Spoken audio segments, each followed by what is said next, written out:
get us going. Thank you. All right. Well, hello, everyone, and welcome to Your Farm's Future Steward, what to consider before making your land available to the next generation. My name is Bonnie Warndall. I'm a Farmland Access Specialist at Renewing the Countryside, as well as a Farmland Access Navigator and one of the lead organizers for today's event. Please note that we will be recording this session to use as a resource for other landowners and service providers.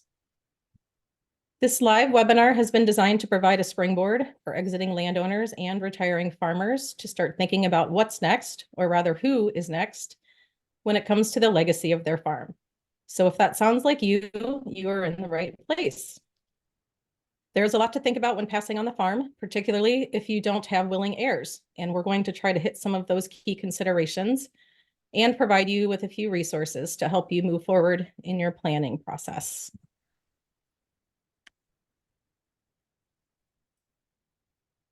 Our session programming today goes until 1 p.m. with optional Q&A time from 1 to 1:30. Although if you have questions, please do write them down or put them in the chat.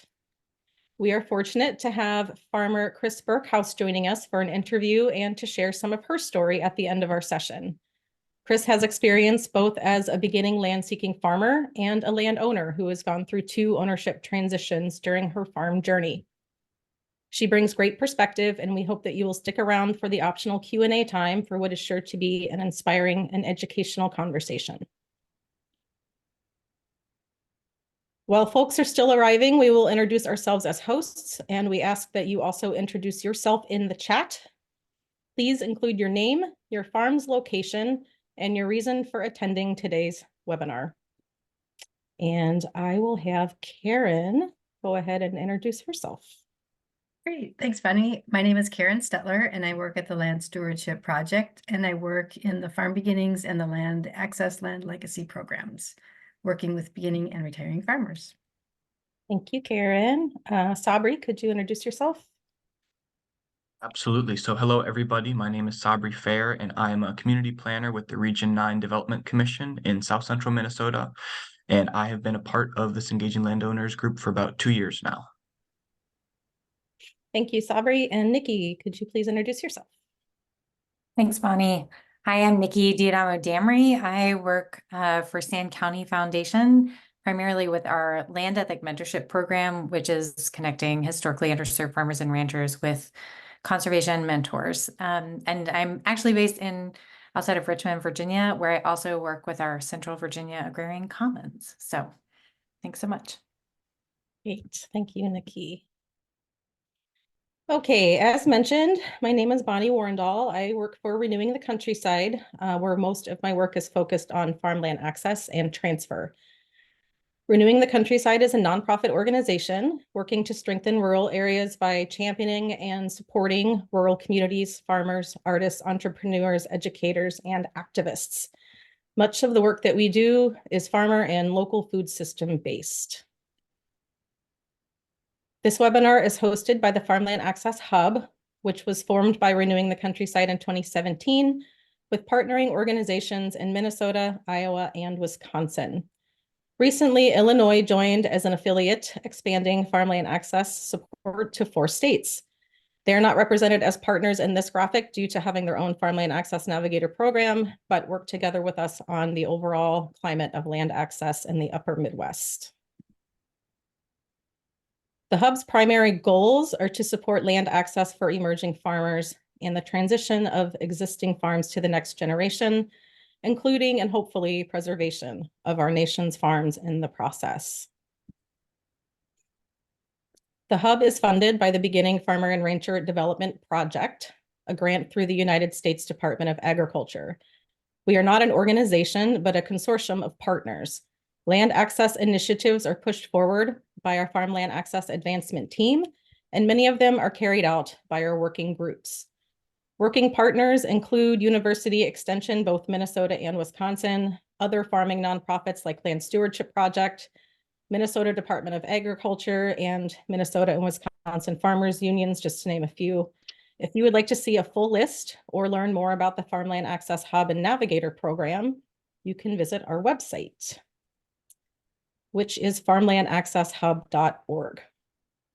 This site includes resource links, articles, an events page, a monthly newsletter, a profile page for available farms, and intake forms for both land seekers and landowners, which we strongly encourage you to fill out if you are interested in renting, selling, or otherwise transitioning your farmland. Our navigators can then make potential farmer matches with that available land. On the homepage, just click on Get Started, and you will see a button that says Find Resources Here. We have 3 working groups in the hub currently. This webinar is a result of work over the last 2 years by the Engaging Landowners Working Group.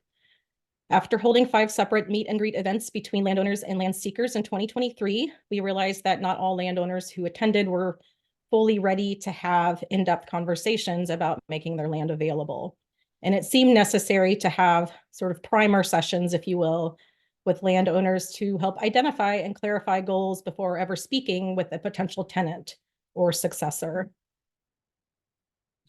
We currently have over 15 active members in this working group, with individuals participating from organizations in Minnesota, Wisconsin, Iowa, and Illinois.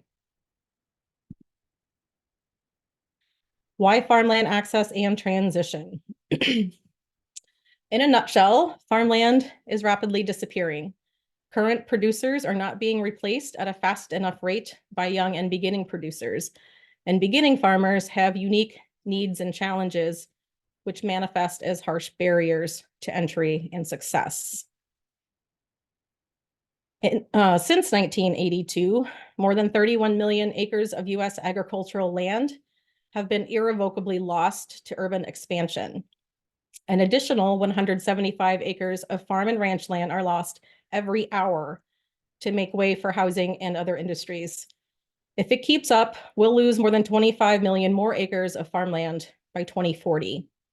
In this graphic from the American Farmland Trust Farms Under Threat 2040 report, the dark yellow is rangeland. The dark green is farmland.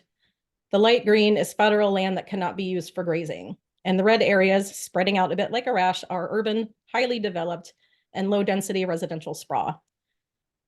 The eastern US is most profoundly affected currently. And if we continue with business as usual, by 2040, nearly all of the land that feeds the country will be isolated to what is left in the Midwest. On top of rapidly disappearing farmland, the majority of food producers in the US are 55 or older.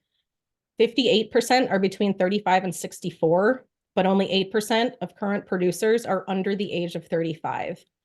There is a glaring disparity between the retirement rate and replacement rate of young food and fiber producers. Additionally, more than 40% of landowners are age 65 or older. Because of this large retiring group, research shows that 371 million acres of farmland will change hands in the next 15 years. The question is, whose hands? These combined issues are leading to an impending food system crisis. So what are the issues that we're seeing with land access? Land prices, for one. Farmland is becoming increasingly popular to purchase for investment. Developers can outbid most farmers. Large-scale commodity farms can outbid small-scale sustainable farms. All 3 are pushing prices beyond the reach of food producers, especially young farmers. Farm viability. Not all land is good farmland, and with increasingly less of it, there are fewer viable farms to choose from. Also, the lack of equitable land access practices make it much harder for historically underserved farmers, namely our BIPOC farmers, which is Black, Indigenous people of color. Now let's talk about beginning farmers and why they are struggling. Beginning farmers look different than they ever have in human history. For the first time, most beginning farmers now are first-generation farmers. This means that they are starting from scratch. They have no inherited land. They have no inherited tools, equipment, or infrastructure. They have to invest in all of that upfront and take on more debt, which doesn't leave much room for buying a farm. They have not inherited intergenerational knowledge of farming, They have to go out and learn by volunteering, taking classes, and working low-wage farm jobs, which doesn't allow them to save much money. Additionally, many of them are adults, often between the ages of 25 and 45. These are beginning farmers between 25 and 45. They are often educated and saddled with student loan debt. They have children and communities they want to stay close to. They need permanent housing and a good quality of life, and they need health insurance. The top 3 barriers to beginning farmers, according to a recent survey by the National Young Farmers Coalition, is 1, access to land, 2, access to capital, and 3, access to affordable health care. We can't expect our future food producers to move across the state to live in seasonal tiny houses with kids and pets.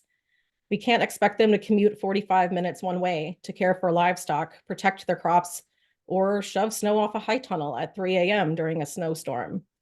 We need to find ways to make land and housing available and affordable for them where they want to be, or at least as close as we can get them.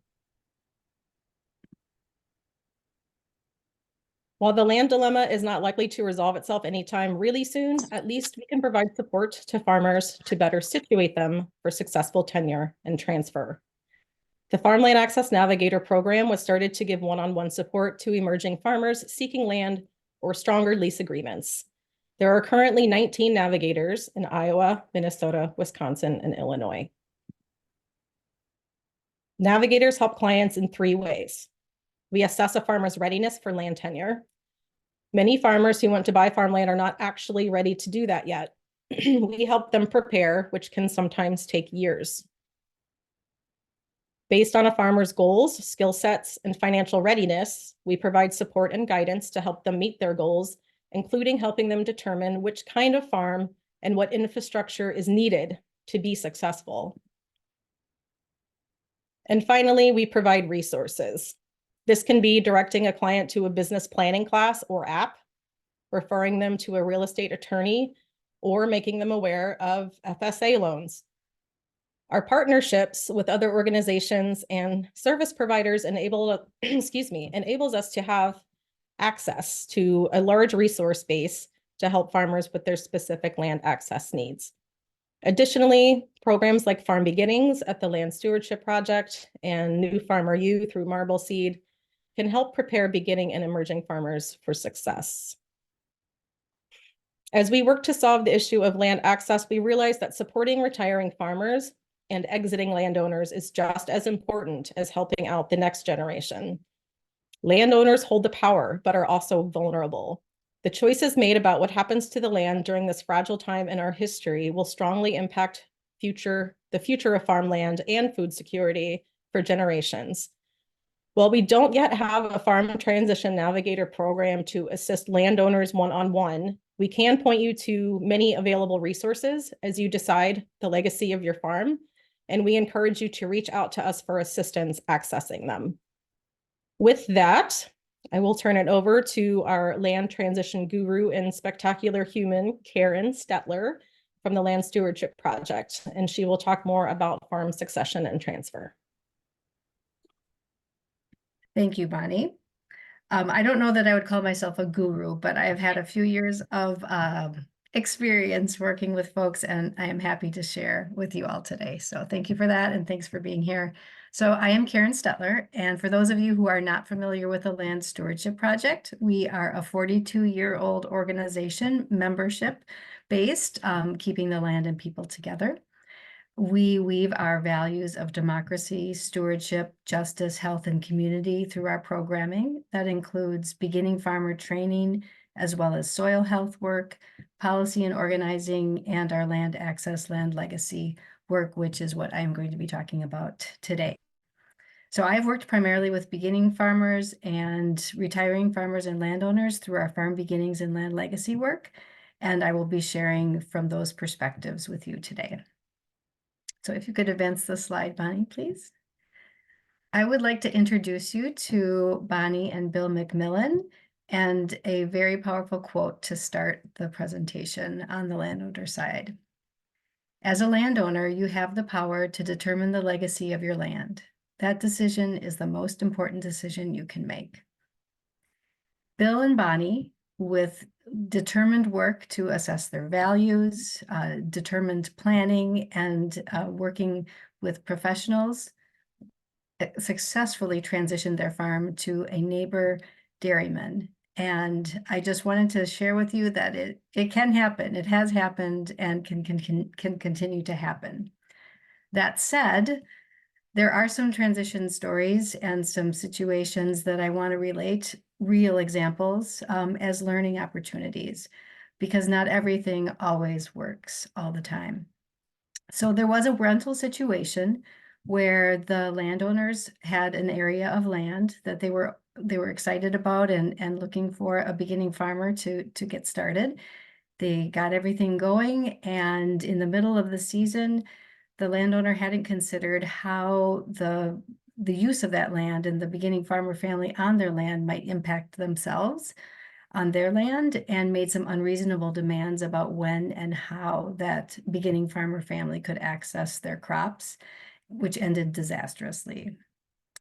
Another rental situation where a beginning farmer family had different farming techniques than the retiring farm family. They were grass-based dairy, and the landowner had done conventional dairy with hay and crops. And in the middle of the season, the established farmer was wanting the farm family and had expected the farm family to purchase hay from him. And that would have destroyed their financials. It was not what they wanted to be doing. And so you can imagine the stress from both the people's perspective and the animals' perspective to have to move off that land quickly to find another place. I do want to say that it is a happy ending. They are still farming today, but it was a lot of stress, undue stress. And the last situation I want to lift up is a beginning farm family and retiring farm family working together for several years side by side, developing relationships. And at the last moment, when they were sitting at the table ready to sign on the dotted line, one of the decision makers of the landowner's side just couldn't do it. Whether that was because that person hadn't been asked specifically what their feeling was, and just kind of, or maybe it was that they weren't sure what their feelings were until the last minute, but in just a matter of one meeting, it destroyed a couple years of relationships that have never been able to be repaired. So I bring these up not as any sort of shame on what the situation was, but just the fact that these things happen, and to look at what went wrong. Lack of planning, lack of communication, lack of clarity, lack of written documentation. So and I think all of the folks on the call today, our hope is, with all this land access and transition work, that both sides of the transition are ready and tooled to be able to have the most success as possible. And I just want to lift up that it is complex, and we're dealing with human people. So there will be things that go wrong. And so part of it is to be able to expect that things will go wrong and to have tools to be able to deal with that. So if you could advance the slide, please, Bonnie. So where to start? The most important place to start is with yourselves and deciding where that value base is and the financial needs and your attention. Clarity. You need to figure out that clarity for yourself. And so think about what it is that drives you, what you want to see going forward on your farm, and make sure that you're talking to other decision makers to make sure that you're on the same page. When you're thinking about financial needs, thinking about what kinds of needs will you have in retirement? Are you planning to do a lot of traveling? Are you basically going to be cutting back? If you have a better sense of what your financial needs will be, you'll have a better sense of what kind of options you'll have with the next stewards of your land. If you could advance, please, Bonnie.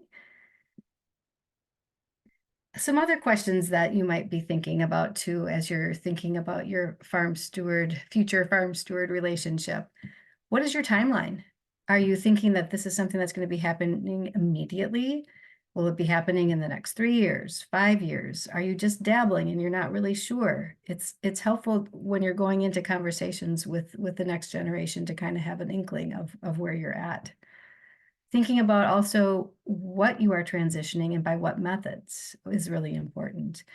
Oftentimes, if you have a farm business and you're looking for labor on the farm, maybe that's where it starts, but maybe eventually it will look like transferring a farm business. And then maybe it's transferring the farm business and the land, or maybe it's just the land. Think about options like maybe there's space on your land for another enterprise. And so you continue to do your enterprise and then somebody comes in and adds something. So kind of a value added to the land, if you will. There you could look at a lease or rent situation and think about, is it a 1-year lease? Is it a 3-year lease, 5-year, long-term lease? Is there an option to buy or not? And then sale. Think about that as an option. And one of the things that I think about with all of these options is how comfortable are you with change? When you think back to the examples that I had lifted up at the beginning, the first family was not quite thinking through all the things that could happen. And then when change happened, it wasn't something that they were open to. And so if that's the case, perhaps a sale would be something to think about and not try to work with a beginning farmer family. Okay, next slide, please. So I want to also, and I would be remiss to say that yes, you need to have clarity and focus on your values and vision, but also the emerging farm family is going to come with their own values and their own issues and things that they want to be moving forward. And so the Venn diagram was the best way that I could visualize for you that dark blue shaded area. That's the core where you're crossing over. You have core values that are similar, recognizing that there are going to be differences. I think that's really important. So you're going to overlap and you need to have that overlap and you need to be strong in that, but also there will be differences. A few other things that I want to just lift up. I strongly encourage working with a third-party facilitator. Even in cases where you have excellent communication, it is often helpful to have an outside perspective, helping to just lift up questions. If there seems to be some areas where you're not understanding or maybe making the correct understanding, that can be helpful to lift those things up and dig in and help to clarify. Write things down. It's so easy to think you're on the same page and also to think you're going to remember all of the things that you've talked about, but make sure you write it down so that you have that record. Start early. I always say now is not too early to start because you then have more options and you'll have a chance to do some different kinds of thinking and developing relationships with your future steward. I also want to lift up that there are power dynamics at play. When you are a landowner and you are the final decision maker on a farm, that's a power dynamic that you need to be conscious of when you're communicating and thinking about how you interact with the future steward. And the last thing I want to lift up is that this is emotional, not just head work. And so give yourself that time to process and understand that there's more to it than just deciding if you're going to sell or rent. There's just a lot of things that you'll be dealing with. So encourage you to just recognize that from the beginning. I'm going to have an opportunity to talk with you and Chris Berghaus a little bit later, but before that, I'm going to turn it over to Sabri to talk about some resources. Great. Thank you so much, Karen, and hello, everybody, and thanks for joining us over your lunch hour. So like Bonnie shared at the beginning, one of the big reasons that we're hosting this event is to offer an introductory step to thinking about your farm transition and provide a few next steps and resources to help you along this process. And so there are a wide range of tools and methods to move along through your farm transition in a way that meets your needs, whether you raise vegetables, have livestock, a fruit orchard, or raise or farm corn and beans. Each farm business has unique needs, but also some common threads. So I'm going to highlight a few resources that may be very attuned to the sort of farming that you do and how you want to see your transition happen, and maybe some others that may meet the needs of others, or just tools that can be a great starting point. So we can move along to the next slide. Perfect. So one of the most visible or common resources and ways that people engage with farm transition work is through workshops. And so there are a variety of formats for these workshops and ways that they appear. But I think one of the main things that they have in common is that it really makes you set aside time and sit in either a physical room or a Zoom room to confront this big step in your farm's story and transition. But it's also a great opportunity to feel supportive of your peers, to hear from other farmers about the questions that they're asking and the concerns that they have. And then also be able to connect with farm transition professionals that have a lot of experience in this and that have gone through this with many farm families. Looking at some of these different workshops, there are different organizations. So in my experience with the University of Minnesota Extension and other extension offices, their farm transition services may be more geared towards conventional farming, whether in your region that's corn and beans or something else. Whereas there are other organizations like the Land Stewardship Project, which is also offering some workshops. And right now they're in the midst of their holistic farm transition course, which is being led by Karen. And that may be more attuned to small diversified farms and transitions that are outside of the family. But that said, your state and your region may have different partners that have done farm transition workshops and can offer that resource. And they're all going to have some of these common themes, these ideas about thinking about your finances, your personal connection to the land, thinking about who else in your family may want to have access to the land. Maybe people want to come back.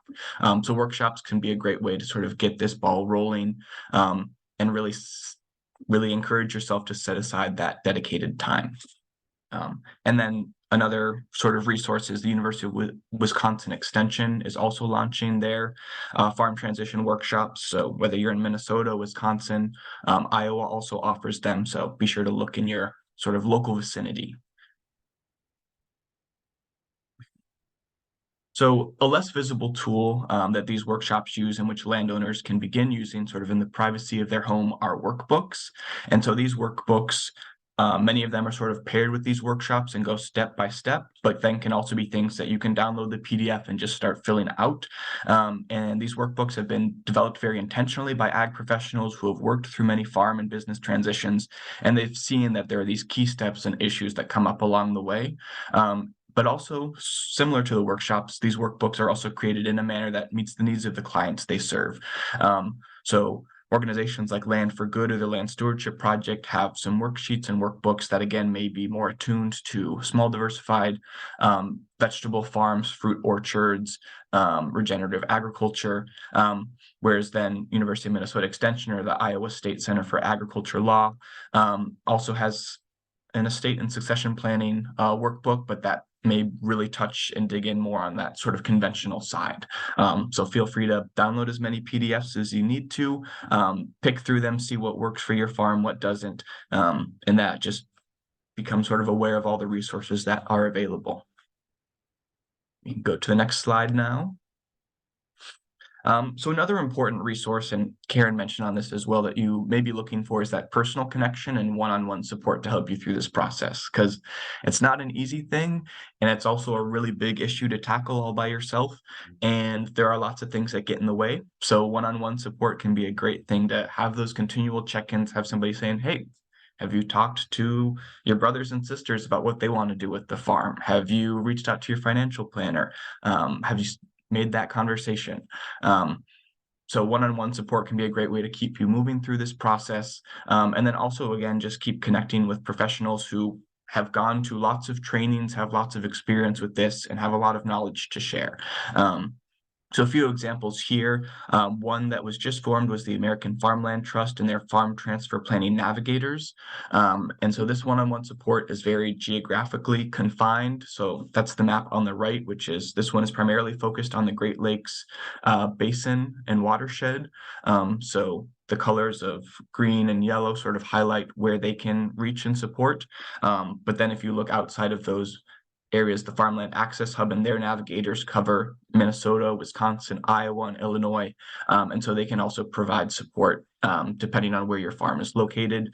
Another sort of option for one-on-one support is the Minnesota Department of Agriculture just hired a farm succession coordinator, Jim Molinar.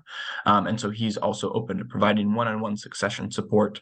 And then there also may be other people in your life that are really trusted partners. One example was Catholic Rural Life, and we've connected with them, and Jim Ennis, who has worked with farmers and ranchers across the Midwest for 25 years now, and is also another sort of option to provide guidance on farm transitions and estate planning. So yeah, and then we can go on to the last one.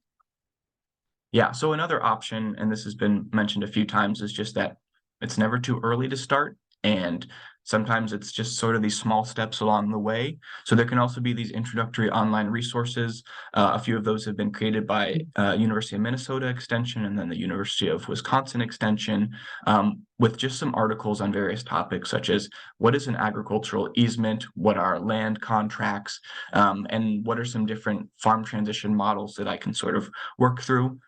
University of Minnesota Extension has also created some cool informational guides that really dig in kind of at a high level, but very specific into what are the tax implications of estate planning, and what does it mean to set goals? What goals should I be setting, not only for my farmland, but then also for my financial well-being? And then some other online resources that you could maybe look at are, there's been a number of FarmLink websites that have also been set up through them. So the Minnesota Department of Ag has one. I think I saw somebody in the chat is from California, and they also have a FarmLink website. And this is a place where landowners and land seekers can post, I have a farm that's looking to transition, or I'm looking for farmland, and you can connect with farmers there as well. And then we will pass it on to Nikki. Thanks, Sabri. Yes, so hopefully these, I'm going to share some mental health resources, and I'm hopeful that you've seen these before and they're becoming a little more part of our common knowledge. As Karen already mentioned, this work is not just head work, it is emotional work. You might find that it stressful, of course, but also, our connection to the land is more than just financial. So you might experience grief. This might open up relationship issues that have existed before with your family members. So there are resources to support your mental health as you work through your farm transition. These are all will all be sent out by Bonnie after our Zoom call, so you can have these in your email. One particularly good and exhaustive document has been created by the USDA's Farm and Ranch Stress Assistance Network. So you can look there, and those are all really farmer-focused resources. SARE has been doing a lot of really good work on farmer mental health. You can go to their website and see some examples of different programs that are supporting farmers' mental health. AgriSafe Network also has good resources. Those are mostly documents and webinars, pre-recorded webinars that you can access. And then, of course, if you do have access, if you or your spouse or another family member is employed and has benefits through their employer, you may also have access to employee assistance program benefits that often comes with a certain number of free one-on-one sessions with a therapist or a counselor. So hope you will take advantage of some of these resources as you think about and begin your farm transition process. And with that, I'm going to turn it back over to Sabri.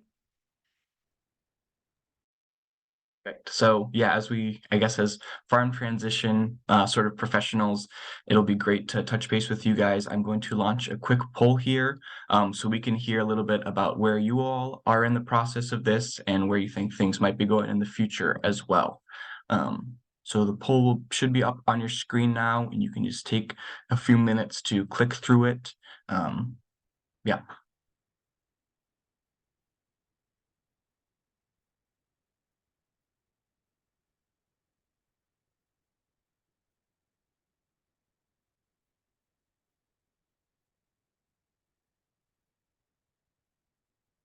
Can people okay, I see one person answered it. All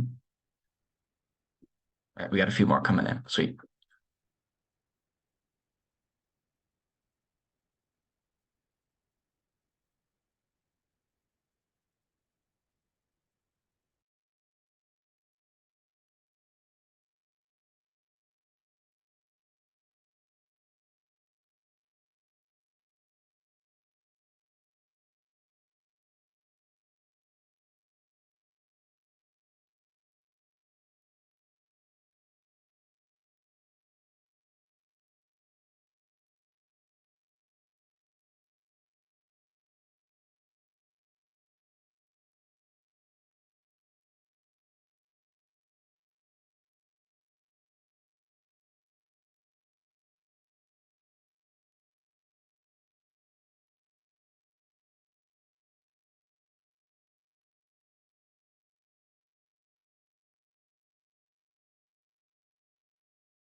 Perfect. I will give this another 30 seconds and then we'll close it down.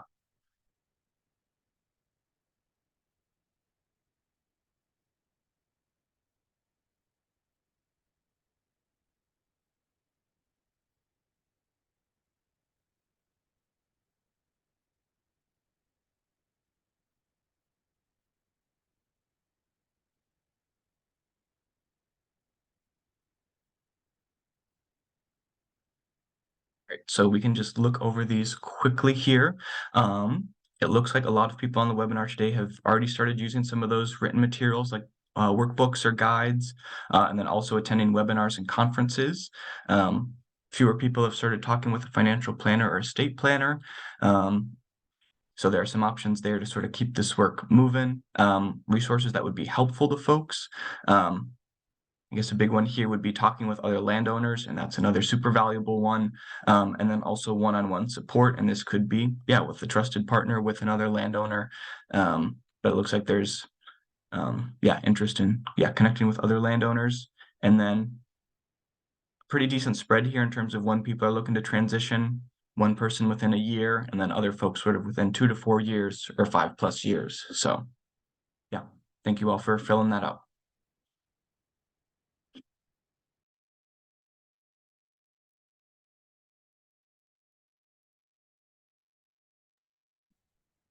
All right. We are at a point where it's one of my highlights to get to hear a farmer's story. Really delighted to have Chris Burkhouse with us. Chris co-owned and operated Foxtail Farm, a direct market vegetable operation near Osceola, Wisconsin for 30 years. In 2019, after about 15 years at their second location, they transited the farm and business to a young farm couple. And this is them, the farm couple and Chris on this. And I think at this point, if we stop sharing screen, we can highlight Chris so that you can see her better. Wonderful, Chris. It's so great to have you here. Thank you so much. And before we begin, I just want to say that Chris is going to be talking about her experience, and there are going to be some tools that have worked for her in the transition. And I would just encourage you, every situation is unique. So just because these tools worked for Chris doesn't mean that you need to go and just transfer those onto your situation. You want to make sure that you do some research and talk to professionals and make sure that that is the right tool for you. So with that, Chris, grateful to have you. Thank you for being here. And there was a brief little summary of your farm, but I wonder if you could expound on that a little bit and tell us more about your farming and how you got started. Yeah, we bought the farm, the first farm in 1989, and it was an old dairy farm. And we started growing vegetables there, really small scale, and gradually got bigger up to, I think, like 11 acres of vegetables there. And we added sheep and a few beef cows. And we were direct marketing all our produce, a lot of it at the roadside stand there. Great. There's a lot of talk about values and the importance of values. And I would love if you could just tell us a little bit about how you came to understand and figure out your values. And then once you did, how your values informed your farm transition.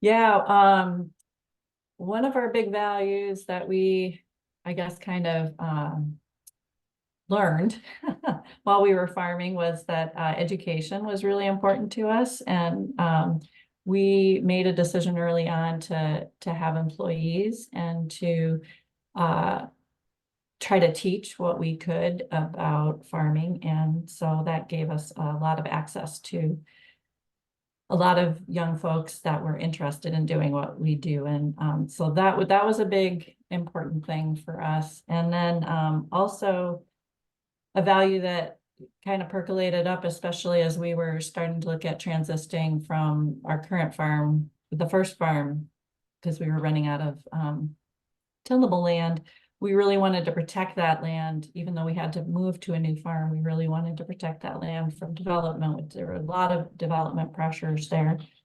And so protecting, using a land easement or something that could keep it in ag was really important to us.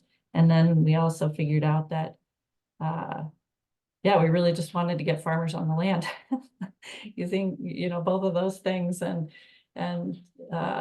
being good stewards and being able to pass that on was really important.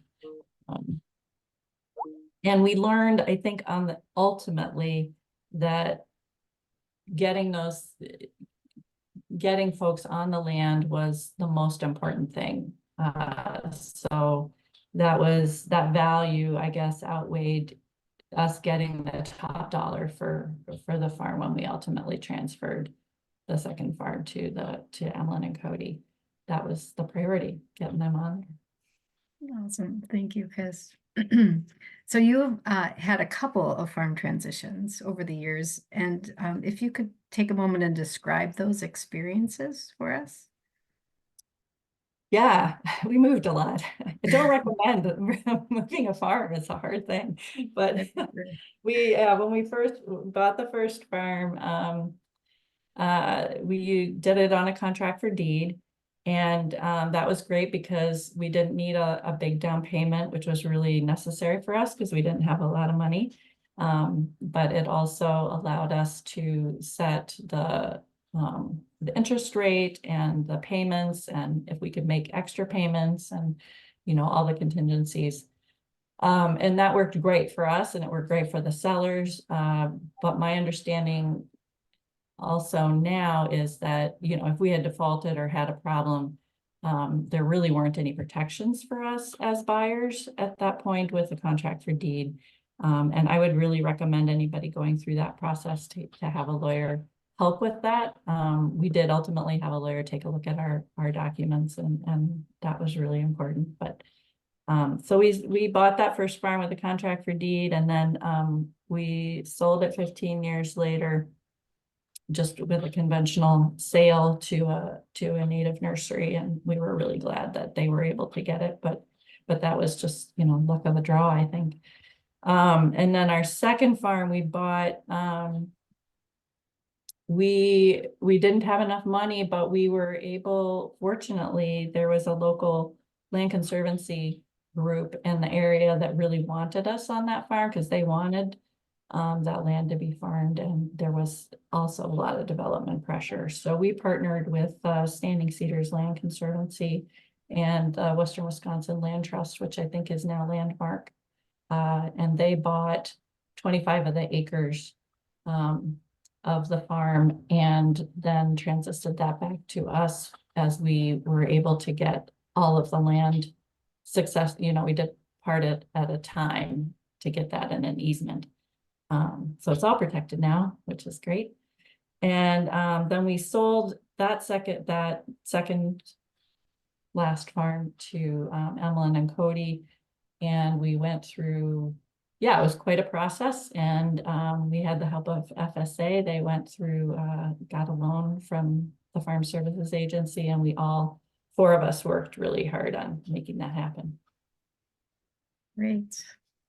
So how did you find the right person? I think that's the $1,000,000 question for those who don't have successors. And so we'd love to hear how you found the right person, what that journey looked like, and then what factored into this decision of saying, okay, yeah, this is the right person for this farm and for you. Great. Yeah, we were really fortunate, I think, in a lot of ways, because we did have a lot of people come through, our farm. I think we had over 100 employees over the 30 years. And so we had kind of honed our ways of, I guess, interviewing people and figuring out what whether it was a good fit or not, even just as employees. But Emlyn and Cody came to us as employees, and we started kicking around the ideas and just really allowed ourselves, they started working for us in 2018, the summer of 2018, and then we sold the farm to them ultimately at the end of 2019. So we had quite a long time in order to work together and see how we all interacted and see how they approached farming on our land with us.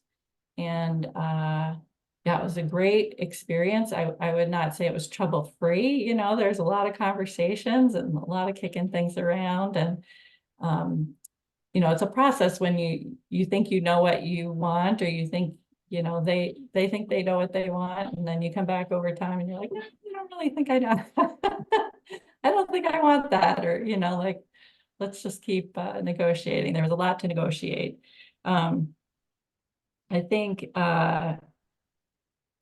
we had to think about also what was necessary for them to take on the whole farm, because it was a highly capitalized farm. It was pretty expensive, and just upkeep and all of that. And we helped them come up with a plan, a business plan that necessitated selling the whole business as well as the land. So I think through our negotiations and kicking things around, it really kind of came out that that was going to be the way to go, not just selling the land, but they really needed an established business to walk right into and be successful at. So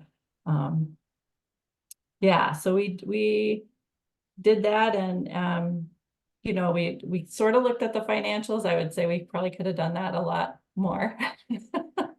But also we were very clear on that we were going to do whatever was necessary to make this happen. And so the value, just the value for us was making sure that the land was going to continue to be farmed. And yeah, I hope I answered all of that. No, that's wonderful, Chris. And I believe that Emlyn and Cody applied for and got an FSA loan, which helped them be able to afford the farm. Could you talk a little bit about that process? Yeah, absolutely. Yeah, we all actually were working. They applied through FSA, and we had a great agent. Tammy was our agent, one of the Tammys. And she helped us through the process. It was quite involved, and we were lucky in our timing because we, I think, submitted the application, started talking with her in August, submitted the application in September, and we were able to go through it and have it all completed in December. But I had heard also from her that sometimes it takes a year, or sometimes I've heard from other people even longer, a year and a half. So that is something to keep in mind. I would say start talking to your FSA folks sooner rather than later. Also with our transition, because of it was such a big farm, and we were doing the business thing, I wanted to stay on for a year for part of that transition. And Cody and Emlyn wanted that, and the FSA, FSA service really wanted that too, to make sure that transition was really seamless. And so, yeah, we all really worked together to do that. Tammy was great. Great, thanks. What kind of team did you put together to accomplish your land transition? Yeah, I would say, obviously the core of the team was me and my partner, and Cody and Emlyn. And I would say, especially given your example earlier of the one person who wasn't able to take the plunge at the final hour, I think it's really important to approach the whole thing as individuals, even if you're a couple, but really exploring whether you can put your whole self behind, whatever you're going to move forward in. And, like I said, over time, you can kind of change your mind and waffle and, whatever. But yeah, the four of us were the main part of the team. And I would say Tammy, our agent, was another huge piece of that, and really worked with us to make things happen. And some of those other transitions, you know, the Land Conservancy group was huge, and you know, I think there are also, you can kind of underestimate, but some of those other folks that you tend to talk to, your other farmer friends and your community that you can kick around ideas with, you know, just I think as much information or input as you can get, you know, as you go through the process is really good. Awesome. Just out of curiosity, did you pay anybody, like an attorney or any other professionals to help kind of dot the i's and cross t's? No, we didn't. You know, looking back, I think definitely more financial input, you know, just for us going forward, I think, and having a little more peace of mind with that whole situation would have been good. And we didn't have a lawyer. We probably could have had some, you know, especially, yeah, with some of the capital gains stuff and, you know, all that might have been an accountant and stuff too.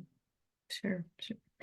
All right. So my final question for now, Chris, is what advice would you have for other landowners who are seeking the next generation farmers on their land?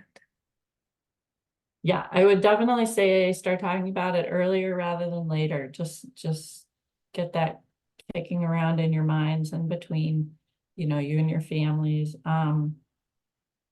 Also write it down. You guys mentioned that too. I think write stuff down. Like if you're having conversations with somebody, it's great. I think if one of those people can write down a synopsis of, yeah, what did we talk about? What did we agree on? So that everybody can look at it and say, yeah, I remember that. That sounds good. Or no, I don't remember that. I'm not sure I really agree with that. Or I changed my mind, or, you know, whatever. But really being, I think having that something written down and can help make sure everybody's at the same point going forward. And yeah, being open and flexible and knowing that the next folks are just going to do their own thing, and that's okay. It's really, sometimes it can be hard, you know, like after leaving our first place, I swear, going back, I drive by it every now and then, and I'm always upset. Like they cut down these trees. How could they do that? You know, but you know, everybody's got to make their own decisions. And I think my job was really, I like how you guys use the term steward of the land. You know, it's like my job was to hold it or protect it or do what I could for my time, and then my job was to pass it on in the best shape that it could be, so that the next folks can be successful and can do their thing. So. That's really beautiful, Chris. Yeah, thank you. There is a question in the chat from Sylvia, and I think we'll maybe answer this one, and then I know that we want to offer those folks who need to hop off at 1 o'clock.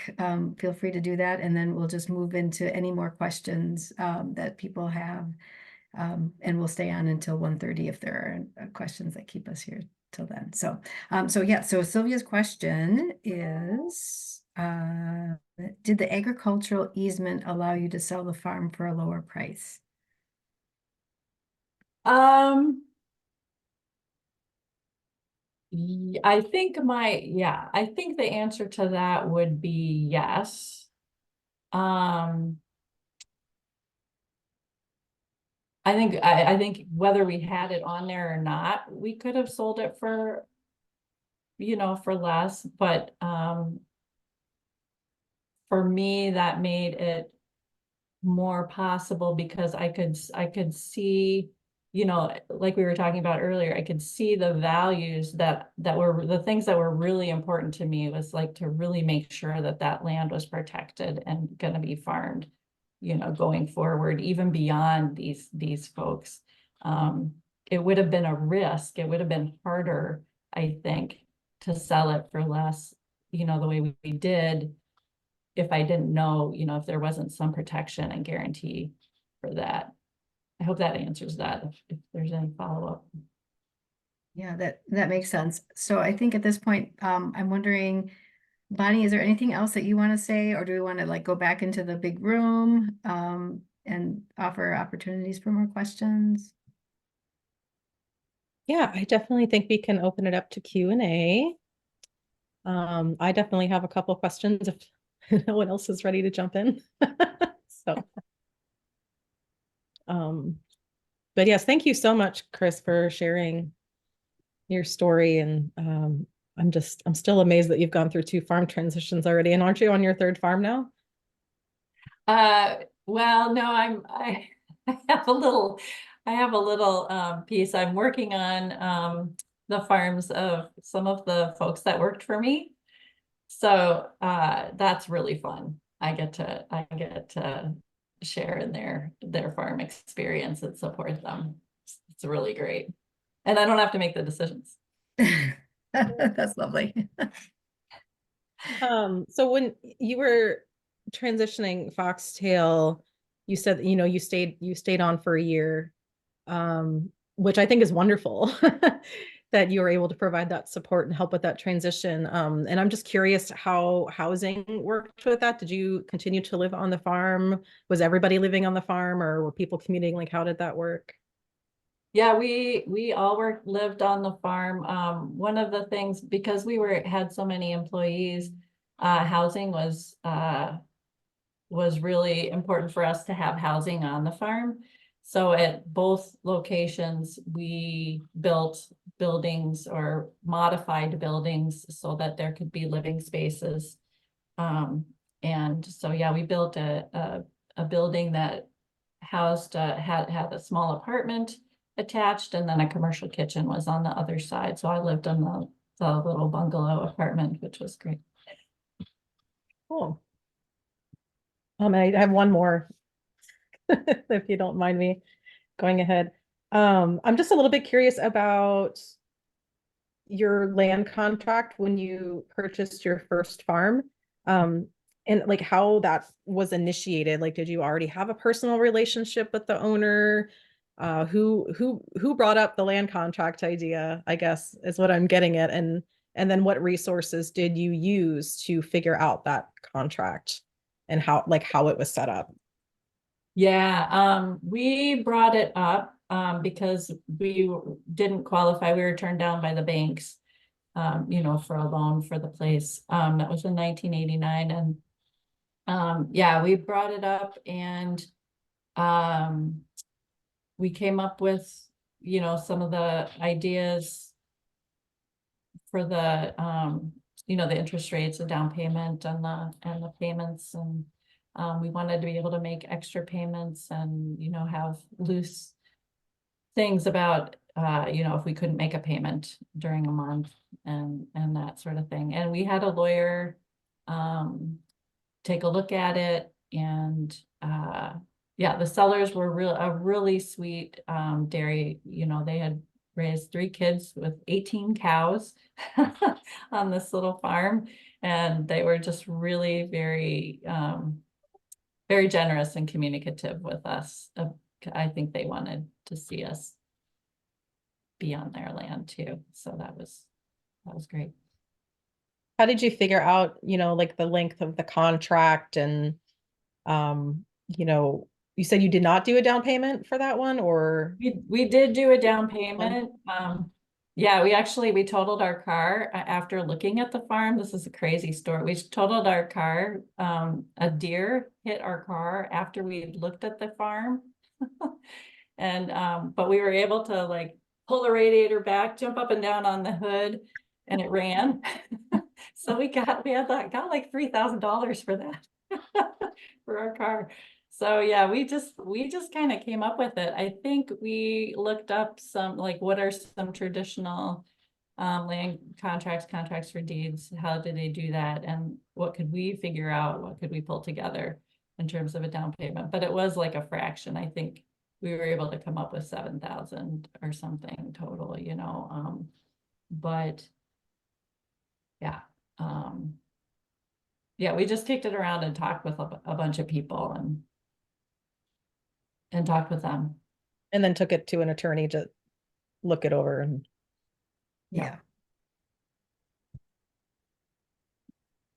well, that's all I have for right now. Does anyone else have any questions? I mean, Chris has so much information to share. I hope we utilize her as a resource. Well, I noted that Carl in the chat just mentioned that at the Land Access Summit, Carmen Fernholz was interviewed and was talking about needing 2 years to let go to the next generation. And I'm not sure, Carl, if you're meaning to let go of the emotional tie, or if it's to like go through the process of making the connection. Can you hear me? Yes. He meant the emotional thing. Spent his whole life on that farm. Spent his whole life being a farmer and transitioning it to a non-family member couple. And he's a wise man, and he just realized that right up front. Like, I'm going to need 2 years to do this. And I just thought that was so important that he was even able to articulate that. Letting go is a real thing. Yep. Letting go is hard. Yeah. Yeah. I know Chris and I have had conversations around that. Chris, I don't know if there's anything that comes to mind that would be helpful to share to folks who might be on the cusp of starting to let go. Yeah, I think that time really is one of the biggest issues. And I think once you bring the possibility up, you know, like that you're not that someone else is gonna be on this land and you're not, or you're not as active, if I don't know if, I think it's not just the letting go is a huge piece, but it's also like, what does the letting go make space for? And then also looking forward to, yeah, what else am I gonna do? Where else am I gonna be? What other roots am I putting down? And then also, yeah, those values of, is this something that that makes you feel good? Like, you know, if I were to die tomorrow, I can feel good because I did this, you know, like, this is my legacy, or this was my place and my thing to do at this time in this life. And yeah, I would definitely say those resources that Nikki brought up, I think can be really huge in trying to work through this stuff. Because yeah, especially for those folks who have been on, you know, grew up and lived their whole life on with that land, they have a really deep relationship and connection with that. And I think there's also creativity that I've seen, where people can really identify what is really important to them and try to put together a situation that's unique to them for what they're really interested in. And so, like, you know, there is something called life estate. So you can stay on your farm, and if the next generation is willing to, or if there's a second home on the property, that kind of thing can continue to happen. There are ways that people work together, and thinking about, you know, maybe beginning farmers don't come in with all of the finances, but they're able to help with snow removal and care as you age. Place. There are some values there that could be considered that would be really, you know, to both people's advantage, both sides' advantage. But that requires time also to plan some of these things and to think about these things and develop those relationships.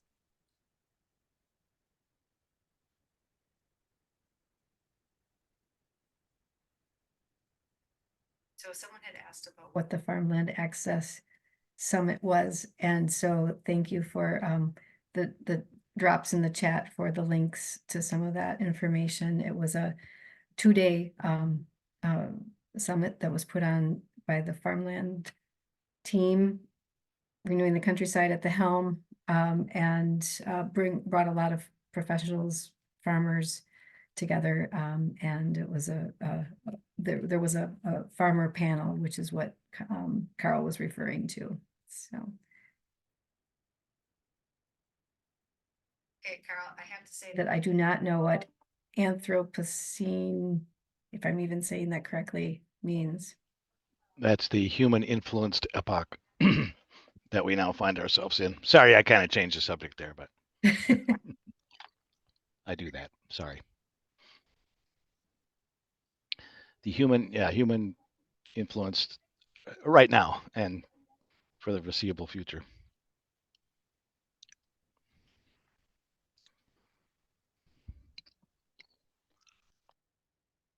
Other questions that people have? Or comments or thoughts? One of the things that I think in the poll that we were trying to get at with some of the questions is that these spaces where people can come together and share and support are really important, and people have things that they can share from their experiences. Like, I just am looking in the chat and seeing, Carl, I had no idea that your folks bought a place that came with a retired old bachelor and let him stay until he passed, which is why he pursued a career in ag. So, you know, all these things. But anyway, so what I just want to say is that there is a energy around bringing people together to be able to share and learn from each other. And that's a really important, in addition to all of the other things that resources that were lifted up. Want to just share. Sylvia, did you have a question? I saw that you came up. Sylvia and I are both sitting here. I guess the question that we had is, are there agricultural easements that pay landowners some money to put that into a perpetual easement that would then allow to utilize that payment to lower the price of the farm for new farmers? I think there are some examples of that, but I'm not sure how many there are. And kind of the corollary to that is there is a program through NRCS called an agricultural land easement under the ASEP program that does provide money for that, but they need facilitating partners in the states that they do that. And Minnesota currently does not have a facilitating partner. So just kind of curious about exploring the opportunity for perpetual easements as a way of bringing farmland prices down for beginning farmers.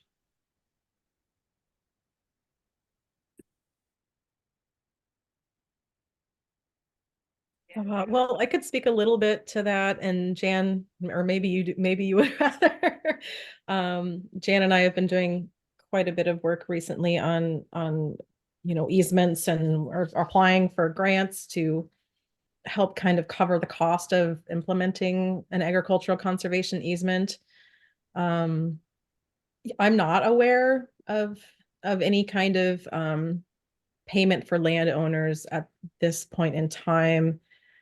You know, like we're working on, we got a grant project that, you know, could help cover the cost of those easements in the future. But most of the time it's the landowner donating it, or, you know, in the case of the farm, Singing Hills Farm in Minnesota, you know, we were able to work with American Farmland Trust they purchased that farm. And then there was fundraising that happened to cover the cost of the easement, but that was a lot of work for, you know, the partners involved. So it is something that we'd like to explore more and are continuing to work on. And Jan, if you have other things to add to that. Hello again. So yes, so there should be some money available within the next year that could help do this, that would help specifically transitioning to a beginning farmer, that there would be some funds available to help cover the cost of the easement. There are some programs within Minnesota, and I think I probably should get a hold of those ASEP folks, because I think that we could probably have American Farmland Trust partner on that. And I know you see Jenny here, there is a little bit of language that we'd love to see change in the corporate farm law that would make this a little bit easier. But there are some possibilities, and there are some federal funds. None of them are quick. I think that is the one thing to let people know. But it probably makes sense to have sort of what we've been doing is when there are situations that look like it could be a really good match, then Bonnie or I bring in Allison from American Farmland Trust to at least have that initial conversation. And Joe and Sylvia, I think it'd be great to do that with you all, just because she has more information. And I think in some ways what we're doing is we're really trying to ramp this up as more of a possibility in Minnesota. And I think I would love to see eventually that there would be a full pool of funds at the legislature that could be used for this, but we're still kind of in the early stages. So those of you who are willing to kind of, be on the cutting edge of helping us try and explore it, and, whether it, works or not, at least kind of digging in and seeing if we can get something done is really helpful in terms of making this easier to do the next time around and the next time around. Well, we spoke, sorry, just to maybe finish the thought, we spoke with our local NRCS office, and they said there is a lot of money available to purchase agricultural conservation easements through the ACEP program. However, for NRCS to do that, they need to have a partner organization that actually administers that agricultural easement. So they'll come up with the funds for a one-time payment for the perpetual easement, but they need a partner organization. And at the state level, they said there had been conversation with Minnesota Land Trust, but that's not really their focus. So the message, and American Farmland Trust is willing to do that. So I just need to contact, and I have talked to NRCS about this, but we haven't gotten into the okay, let's really talk about this. So I will reach out to them and so we can kind of get that cleared up. thank you. I don't have much to add here. I'll just give a typical government answer of I don't know, but I know someone who does know. And in the chat here, we've also kind of started exploring these in the last year. Mike Zastapil is the person at MDA who's been doing a lot here.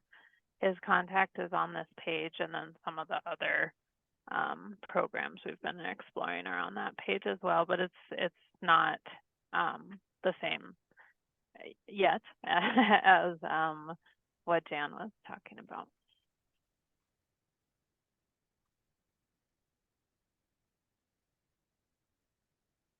Thank you. And I think it might actually be good to clarify what an agricultural conservation easement is for people who may not be aware of that process and what it does.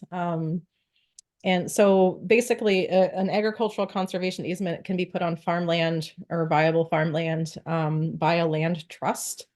And what that does is basically removes development rights or mining rights or things that limit the use of the land strictly for agricultural uses.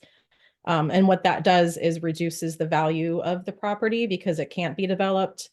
Sometimes as much as 40%. So it can be a significant reduction in the overall price of the land, which then of course makes it more affordable for an incoming farmer and protects the land in perpetuity. So it can be a really good tool in certain situations. Not always, doesn't work in every situation. But the biggest hang up that we're discussing right now is that the difference in that real estate value, the original real estate value and the reduced value, there's that cost in between that the landowner can choose to donate if they don't need to get the full real estate value, meaning that when they sell the property, they will get the reduced value instead of the full real estate value. So they're donating it by not getting paid that amount when they sell. In other cases where a landowner cannot afford to donate that easement, then we have to find a way to cover the cost difference. Any other questions? anything about transition or specifically for Chris or any of the other folks here? I think we can wrap up if there aren't any other questions. All right, I'm going to take that as a no. Well, thank you everyone for joining today. This was a really valuable discussion. I really appreciate that everyone showed up, and we'll be sending out an email follow-up to everyone who registered, and you will get a list of those resources that we talked about. You will also get the poll results in case you're curious to see what those look like. And was there one more thing in there that we were going to send out follow-up? I guess those were the important things. Appreciate you all, and look for an email in the next few days here. Oh, there's the recording itself, of course, will be sent out via email, and we're going to put it up on probably on the Farmland Access Hub website, probably under our media or resources page. So that'll be another place you can look for it later. All right. Well, I hope everyone has a wonderful rest of your day, and I hope we see you again soon. Thanks, everybody. Are there any plans to do a webinar like this for buyers? Or